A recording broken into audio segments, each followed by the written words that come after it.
Cir, demais membros da mesa, eu vou procurar ser bastante objetivo e construir algumas contribuições que acho que podem ser positivas para esse debate aqui.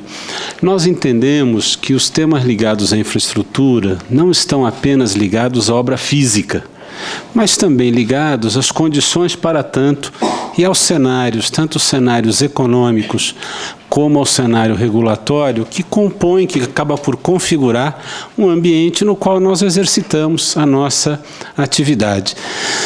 Um pouco para atualizar a todos, a ABAR é criada em agosto, fará um ano mês que vem, pelos os 5 grupos mais importantes da aviação comercial brasileira, atualmente 4, né? A TRIP junta-se à Azul, mas esses números seguem sendo praticamente os mesmos ao longo desse ano. Crescemos já algumas aeronaves, algumas foram embora, os números não variam tanto, o mais importante é dizer que isso representa 99% do mercado doméstico. Os impactos da aviação na economia também são conhecidos, mas sempre vale a pena colocar que esta cadeia produtiva representa pouco mais de 1 milhão de postos de trabalho, mais de 1% do PIB nacional e tem volumes bastante importantes e expressivos de recolhimentos. E a terceira questão, que sempre me agrada colocar aqui, senador Gurkacs e colegas, é que muitas vezes a aviação é avaliada apenas pelos seus passageiros, não é? Só que a outra metade do avião, a parte de baixo do avião, é fundamental para que a gente feche a conta. Ora, no ano passado,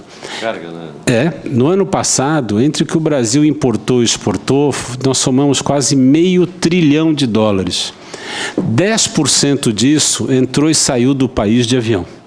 Ou seja, 50 bi entrou e saiu do país de avião.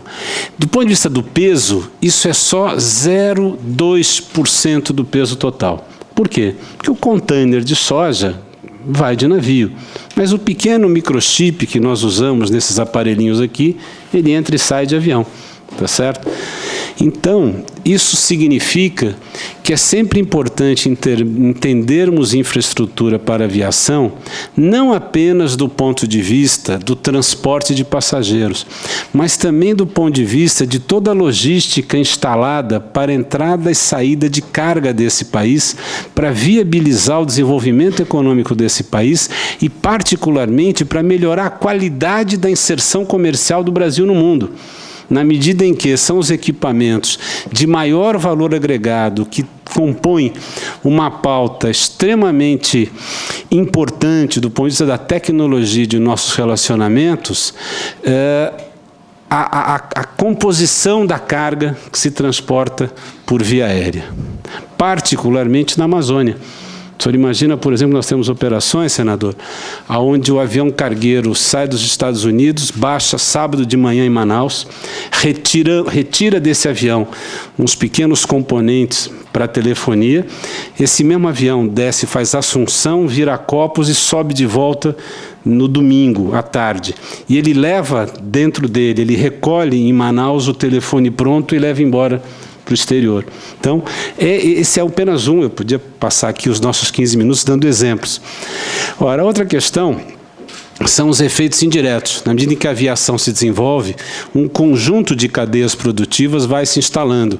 A indireta, a nossa cadeia produtiva direta, né? A cadeia produtiva gerada pelo nosso próprio pessoal e as atividades correlatas. A mais visível, como sempre, é a de turismo. Eu chamei aqui a atenção para as outras duas que são pouco trabalhadas.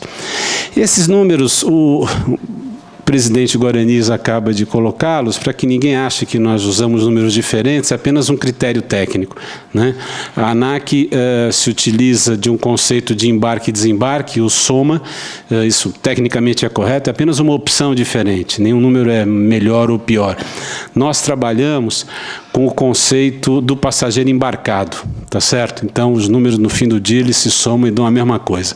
O importante colocar aqui é o seguinte: em 2002, esses embarques de 38 milhões são triplicados em uma década. O que causa o triplicar destes embarques? A desregulamentação, que significa a liberdade tarifária. Essa é uma grande conquista da aviação brasileira. 2, esta liberdade tarifária se inicia de fato, se pratica em 2003, e vem encontrar um processo de uma década de ascensão da capacidade de aquisição da população, de aquisição de bens e serviços, né? Inclusão de milhões de consumidores. A hora que uma curva encontra a outra, nós chegamos a uma situação na qual, na medida em que isso não era meu, não, que susto. Eu falei, só falta ter traduzido um vírus. Na medida em que o setor passa a ter liberdade de competir entre si, esse é um setor altamente competitivo. A aviação que nasce nesse país a partir de 2003 é uma aviação completamente distinta daquela que nós vivemos de 1927 até aqui. Por mais que a gente tenha mudanças históricas, e isso levaria uma noite inteira para aprofundar.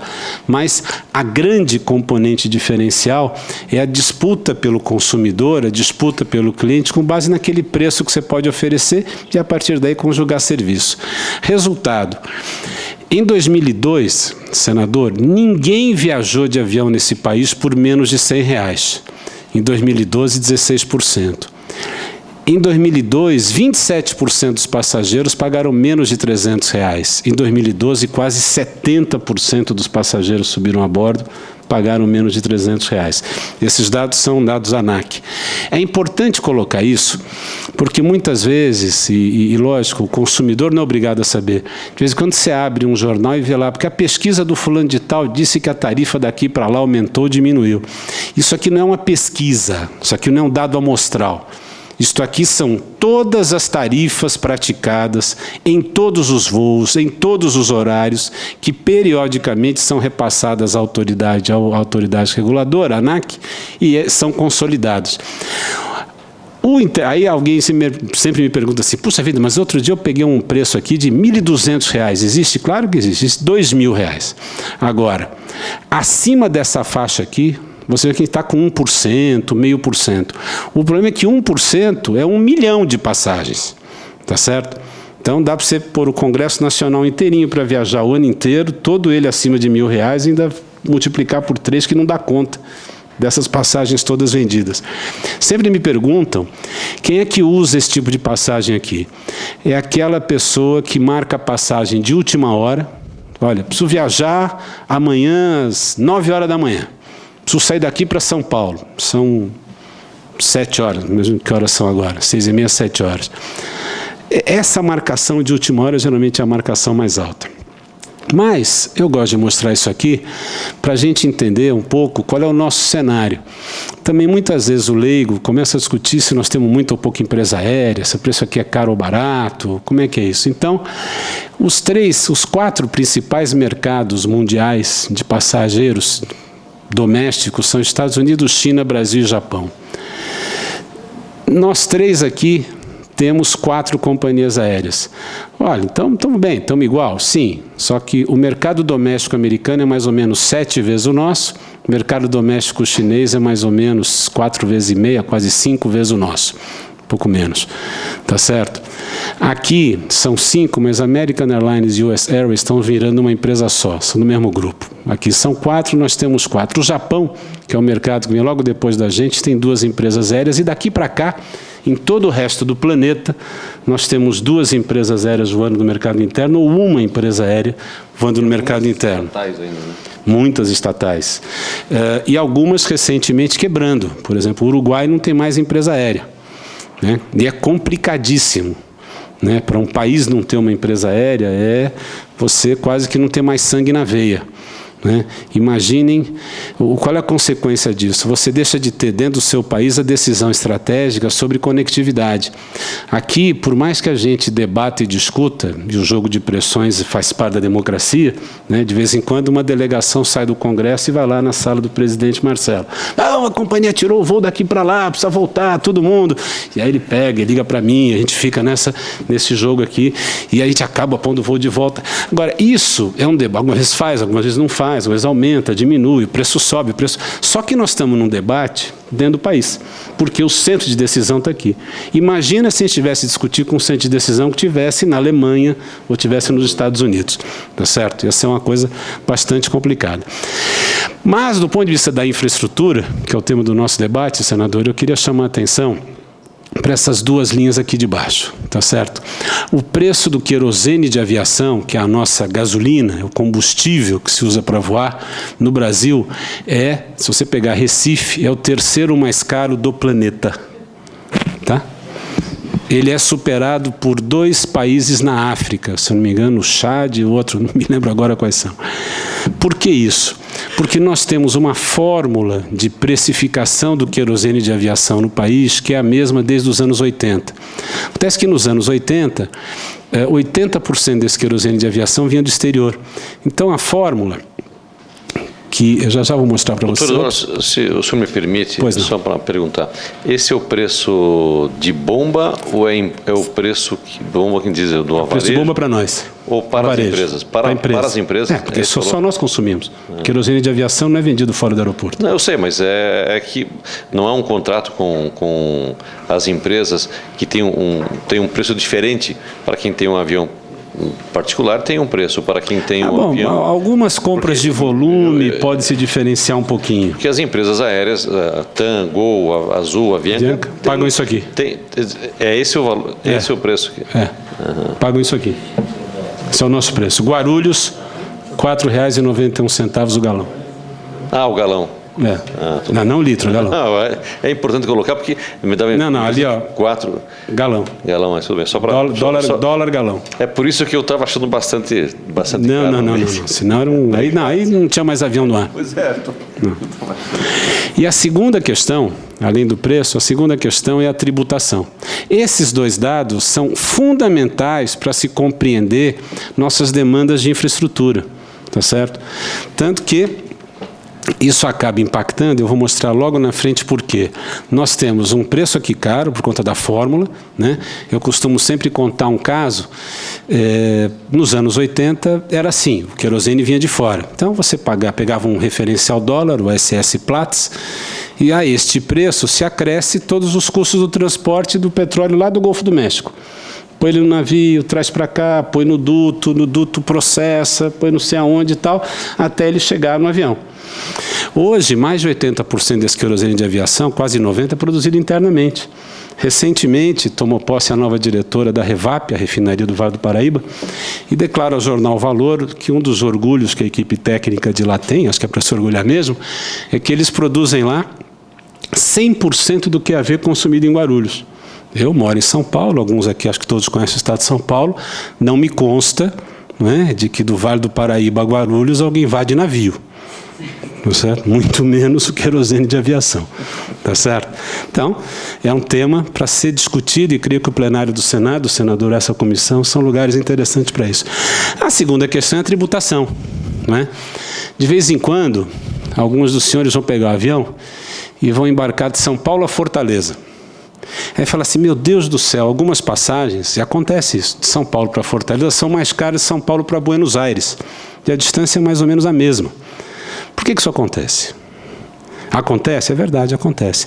Porque encosta aqui o avião que vai embarcar de São Paulo para Fortaleza, aqui o avião que vai para Buenos Aires. O da Aerolíneas com o avião de uma das nossas empresas aéreas, qualquer uma das 4. O mesmo caminhão que vai botar combustível aqui, vai botar aqui, o mesmo cara. Não é mais um ser humano, é um outro processo, mas figurativamente, que seja a mesma pessoa, tá certo? Esse avião aqui, essa mesma gasolina, esse mesmo combustível, além do preço, o nosso avião que vai para Fortaleza, no caso de São Paulo, paga 25% de ICMS sobre o preço do querosene de aviação. Esse aqui não paga nada, ele é isento. Por que ele é isento? Porque, corretamente, o Brasil faz parte dos acordos comerciais internacionais. Como ICMS, tributação sobre o querosene de aviação, não existe em lugar nenhum do mundo, em nenhum lugar do mundo se paga. Portanto, os aviões que vêm de fora não podem ser cobrados aqui sobre algo que naquele país não se cobra. Então, esse é um outro tema. E aí você vai somando no custo. Tá certo? Para vocês terem uma ideia, só o ICMS que você paga em Guarulhos impacta 10, 11% do preço que você tem na passagem final. A média aqui, vocês vão ver já no final, eu mostro para todo mundo. Esse é um pouco a nossa... muitas vezes o pessoal fala assim, puxa vida, mas as empresas internacionais, como é que funciona? A empresa internacional, a empresa europeia, eu não quero dizer o nome aqui, a empresa europeia que melhor trabalha o seu custo, tem esse custo de centavo por assento quilômetro. É uma tabela que a gente usa. Mas para não deixar ninguém confuso e correr rapidinho, se a gente amanhã tirasse essa empresa da Europa e pusesse ela operando aqui, com sede em Brasília, Goiânia, São Paulo, onde fosse, ela custava 27% mais caro. Basicamente, por causa de combustível, por causa de custos de tarifa, tributação, etc., e um pouco pelos encargos.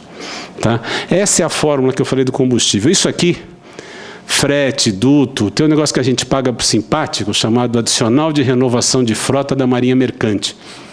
Tá? Por esse QAV que vem do Vale do Paraíba para Guarulhos, nós pagamos 1,5 de renovação de frota da Marinha Mercante. E aí dá o preço final do QAV. Isso aqui é o mapa nacional do ICMS. Muitas vezes também as pessoas não sabem isso. Tudo que está em vermelho aqui é quem cobra 25% de ICMS. 17, 12, etc. Dado interessante. Distrito Federal, Minas Gerais, Paraná, São Paulo e Rio, por conta da história econômica, por conta de seu peso na economia nacional nos últimos 50, 60 anos, correspondem a quase 70% dos voos que acontecem no país. Tá certo?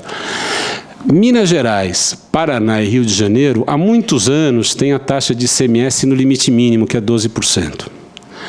O Distrito Federal, há poucos meses atrás, 120 dias, aprova uma lei aqui, o governador Agnello Queiroz assina a redução para 12%. Em menos de 60 dias, recebeu 56 novos voos nesse aeroporto, porque ele passa a ser competitivo em relação a uma série de outros, em relação ao custo.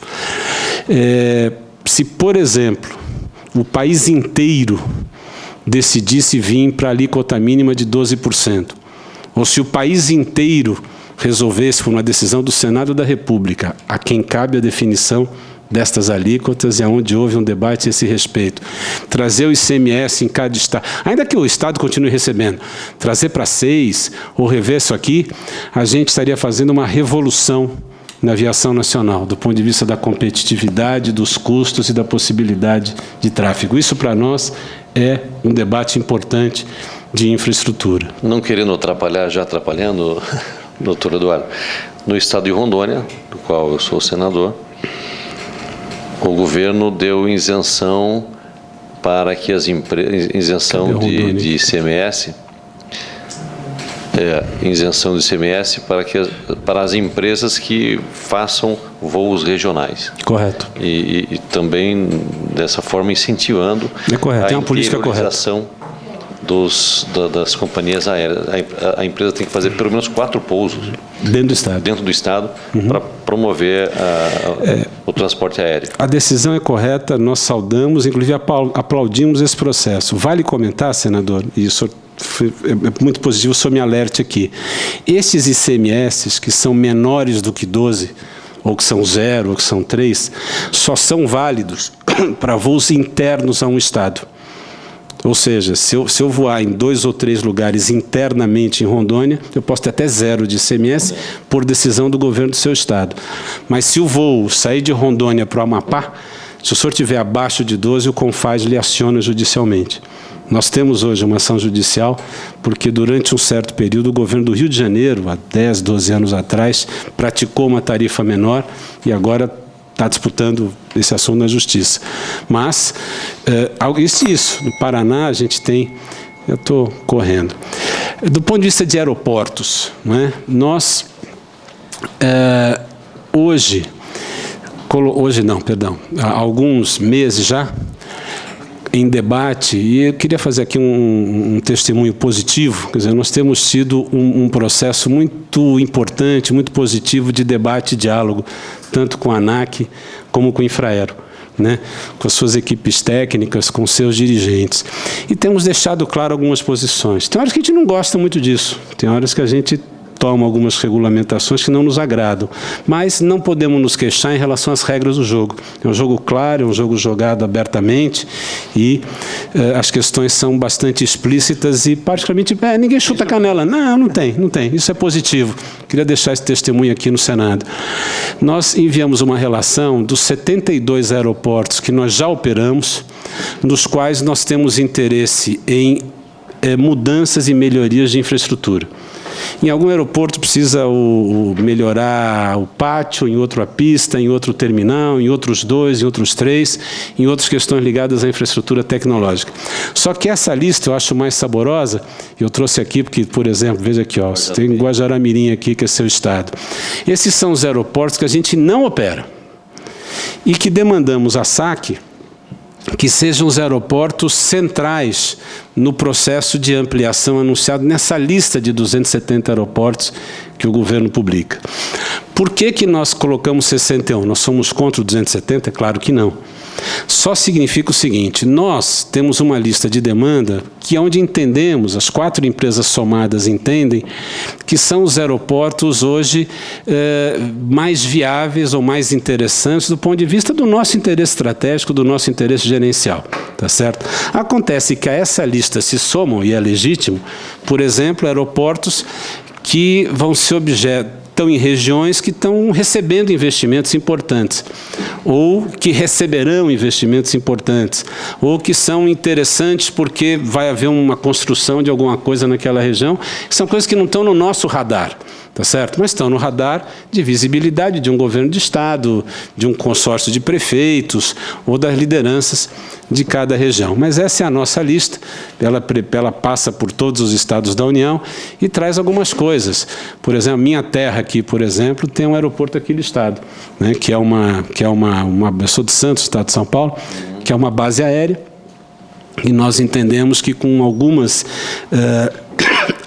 medidas de infraestrutura tomadas, e todos esses aeroportos, se prontos, se recebendo as medidas que nós estamos demandando à SAC, num período ao redor de 90 a 120 dias, a gente começa a voar. Pelo menos uma das 4 empresas coloca um voo em cada um desses lugares. Esse é o nosso potencial para 2020, ele é muito similar a esses dados que o presidente Guaranis colocou aqui. Nós entendemos que em 8 anos é possível dobrar o número de passageiros, o número de aeroportos, o número de rotas, crescer o número de pessoas trabalhando de forma bastante expressiva e, principalmente, quase dobrar o número de aviões. É importante colocar que isso aqui, senador, está diretamente vinculado à velocidade, ao volume de investimentos. Tá certo? Há um conjunto de investimentos privados que nós prevemos para isso. O nosso setor é um setor que se planeja em períodos que vão de trienais a quinquenais. Tá? Para dar um exemplo bem transparente, ninguém aqui entra na Embraer ou na Boeing e sai pilotando. Né? As pessoas acham, de vez em quando, o leigo acha que é que nem entrar na concessionária de automóveis e sair com o carro. O avião você encomenda e, dependendo da situação, claro que há exceções, mas, via de regra, um avião você leva 3 anos, 4 anos, 5 anos para receber. Quando você toma a decisão de comprar, uma das empresas associadas recentemente anunciou a compra de 80 Boeings. Tá? Ele vai vindo, leva 12 no ano, 15 no outro, etc. A hora que você fechou o contrato, o pênalti para você devolver o avião é absurdamente alto. O volume de penalizações comerciais pelo não recebimento do avião, é mais fácil comprar o avião do que pagar a conta. Isso significa o seguinte, o nosso planejamento, ele está sempre vinculado a uma avaliação de cenário. Uma avaliação de cenário econômico, uma avaliação de cenário de infraestrutura. Foi por isso que eu me referi no início do meu comentário à importância de olharmos não apenas a obra em si, mas em que cenário nós estamos trabalhando. Nós crescemos nesse período 2003, 2009, a índices de 2 dígitos. Né? O cenário desse ano e para os próximos 2 é um cenário que nós projetamos ainda em crescimento a 1 dígito. Mas o que nós queremos, senador, não é anunciar diminuição da oferta e diminuição de rota. Nós gostamos de comprar avião, de transportar mais gente, de voar para mais lugares, porque isso é bom. Não é? Mas entendemos que com a atual estrutura que nós temos, nós vivemos hoje um bom problema, vivemos um bom desafio. Qual é o bom desafio? Com esta estrutura, estão batendo no teto. Certo? Para continuar um plano de crescimento consistente, é necessário enfrentar problemas.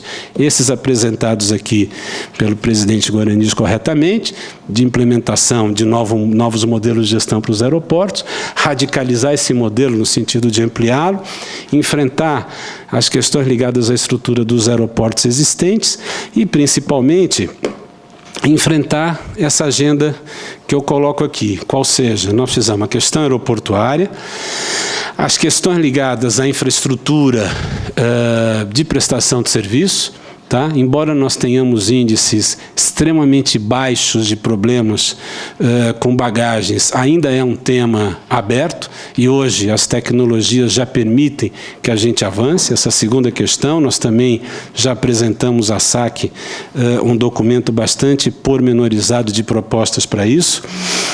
Terceiro, a questão das novas concessões, né? A nossa proposta inicial para as concessões era diferente da proposta final apresentada pelo governo, e ao invés de outorga, nós defendíamos a concessão por menor tarifa, né? 4, é fundamental enfrentar a necessidade da malha especial para a Copa do Mundo. Queria compartilhar um dado com vocês novamente. As pessoas acham que nós vamos ter 2 vezes, 3 vezes o número de passageiros nos mega-eventos. Não é fato. Tá? Isto não existe. Nós, recentemente, também mostramos à sociedade os dados dos últimos mega-eventos, a Copa da Alemanha, a Copa da África, as Olimpíadas. O que nós fazemos é trocar passageiro. O passageiro regular corporativo, ele deixa o avião e é substituído pelo torcedor, por aquela pessoa que vai para o evento. Tá certo? Os números finais, isso é público, está na internet, o número final dos aeroportos principais desses 3 mega-eventos durante a realização do evento é mais ou menos igual aos demais números do resto do ano. Por quê? Você tem aquela reunião da sua empresa no dia tal, na cidade X, se tem jogo, você desmarca a reunião. Tá certo? Isso acontece, são milhares de casos semelhantes.